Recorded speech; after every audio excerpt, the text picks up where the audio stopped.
Good morning, everyone. Today, we delve into the life and legacy of J.P. Morgan, truly the architect of modern finance. He was a singular figure who, through immense will and capital, consolidated American industry, acted as a sovereign bank in times of national crisis, and, perhaps inadvertently, set the stage for the creation of the Federal Reserve. J.P. Morgan's life was a study in extreme dualities, a true paradox of a financial titan. He was a private citizen who wielded the power of a sovereign state, a ruthless monopolist who repeatedly saved the national economy. We can look at him through several lenses. First, as the consolidator. Morgan engineered massive monopolies, such as U.S. Steel and General Electric, specifically to end what he viewed as ruinous competition. Then, he was the savior. On two critical occasions, during the panics of 1893 and 1907, he single-handedly bailed out the U.S. economy. Yet, he was also the target. His absolute power ultimately triggered the creation of antitrust laws and the Federal Reserve, designed to curb such concentrated influence. Finally, Morgan was the collector. Beyond finance, he was a devout philanthropist and an obsessive accumulator of global art, gems, and historical artifacts. Morgan's journey began in Hartford, Connecticut, in 1837. Born into the wealthy Morgan family, his grandfather Joseph notably co-founded Aetna. His education was truly global, a rarity for his time. Between 1856 and 1857, he achieved fluency in French while studying in Switzerland and earned an art history degree from the University of Göttingen in Germany. This international grounding proved crucial. In 1857, he entered merchant banking in London under his father, Junius Spencer Morgan, at George Peabody & Company, establishing deep connections in international finance and European capital markets that would serve him throughout his career. At the heart of Morgan's impact was what became known as Morganization. The problem he sought to solve was the chaos prevalent in the post-Civil War railroad industry, plagued by ruinous competition, cutthroat price wars, and a multitude of underfinanced companies leading to widespread instability. Morgan's solution was audacious. He would take over failing companies, meticulously reorganize their debt, streamline their management, and then eliminate competition by forcing alliances. The result was the formation of dominant monopolies. Famously, in 1889 and 1890, he summoned all the major railroad presidents to unprecedented conferences, where he compelled them to fix rates and maintain uniform stability across the industry. Through this philosophy, Morgan engineered corporate behemoths that reshaped the American economic landscape. Between 1890 and 1913, Morgan organized or underwrote an astounding 42 major corporations. His crowning achievement was arguably U.S. Steel, formed in 1901. He merged Carnegie Steel and numerous other entities to create the world's first billion-dollar company, with an authorized capitalization of $1.4 billion, capturing a staggering two-thirds of the global steel market. His influence extended to other industrial giants like General Electric, International Harvester, AT&T, and Western Union, demonstrating his unparalleled capacity to consolidate and dominate. Morgan's influence reached such a peak that he effectively functioned as a de facto central bank. This was dramatically illustrated during the Panic of 1893. The U.S. Treasury, teetering on the brink, nearly depleted its gold reserves, leaving President Grover Cleveland facing an imminent national default.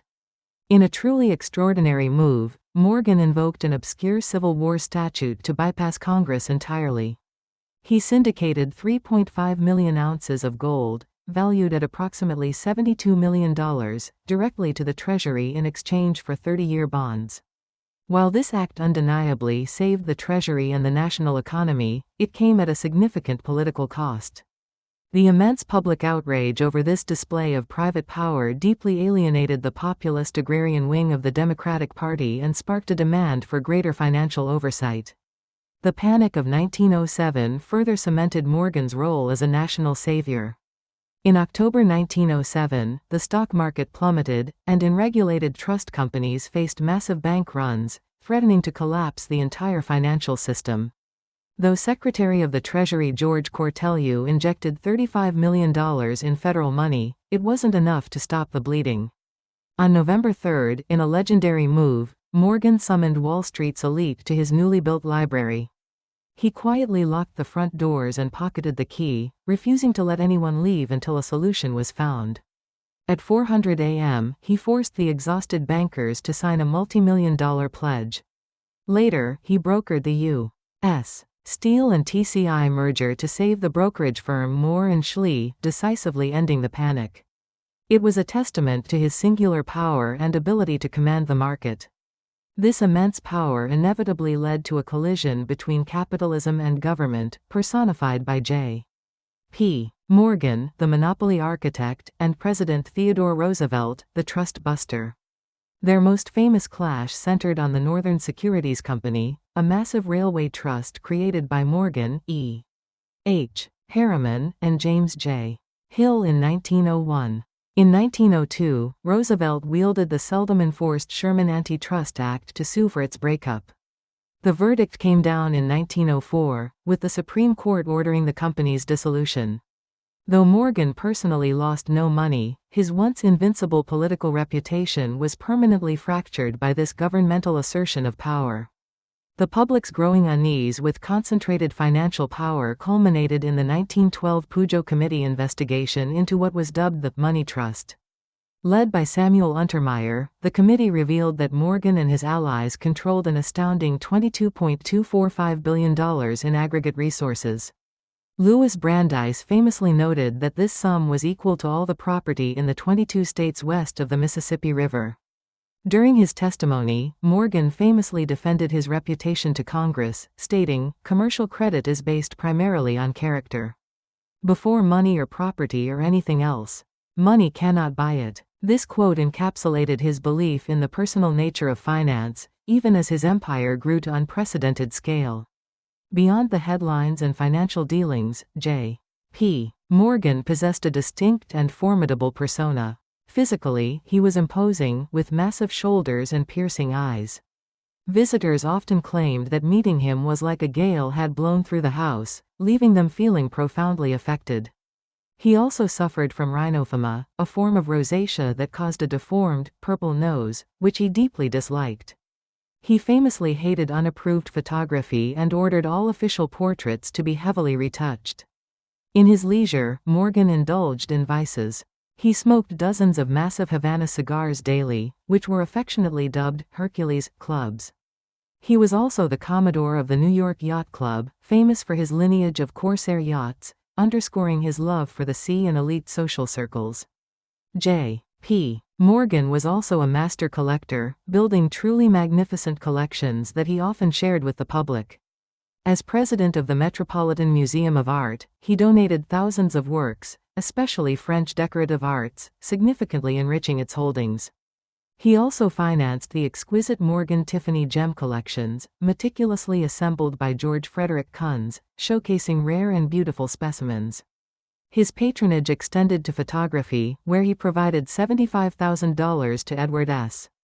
Curtis to fund The North American Indian, a massive 20-volume photographic record of vanishing indigenous cultures. Finally, his personal collection of rare books and manuscripts, housed in his stunning library, was later opened to the public by his son, under the expert direction of librarian Belle da Costa Green, leaving an enduring cultural legacy. While known for his financial prowess, Morgan also engaged in significant philanthropy.